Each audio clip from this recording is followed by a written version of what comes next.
Roberto Carlos ছিলেন Brazil ও Real মাদ্রিদের অন্তঃপ্রাণ। একটা সময় ছিল তাকে ছাড়া রিয়াল ও ব্রাজিল দলকে কল্পনা করা যেত না। মাঠে তার ক্ষিপ্রতায়, ভালোবাসায় জয় করে নেন সমর্থকদের কাছ থেকে। মাঠে নেমে নিজের সবটা উজাড় করে দিয়ে খেলতে চান তিনি। 1992 সালে ব্রাজিল জাতীয় দলের জন্য রবার্তো কার্লোস খেলতে শুরু করেন। তিনি 3টি বিশ্বকাপে খেলেছিলেন।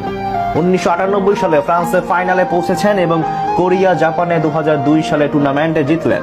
1998 ও 2002 সালে ফিফা বিশ্বকাপের অল স্টার টিমতে তার নামকরণ করা হয়েছিল। 125টি ম্যাচ দিয়ে তিনি জাতীয় দলের জন্য দ্বিতীয় সর্বোচ্চ উপস্থিতি দেখিয়েছেন। ব্রাজিল এবং রিয়াল মাদ্রিদের কিংবদন্তি এই ফুটবলার রবার্তো কার্লোস ছিলেন ভার্সেটাইল এক footballer. Left back, wing back, left winger, এমনকি অ্যাটাকিং মিডফিল্ডার পজিশনেও খেলেছেন অনেকটা ম্যাচ। বুলেট গতির সব ফ্রি কিক নিতে পারতেন বলে তাকে ডাকা হয় দ্য বুলেট ম্যান নামে। তিনি প্রতি শটে প্রায় 107 কিলোমিটার ঘন্টা সৃষ্টি করতে পারতেন।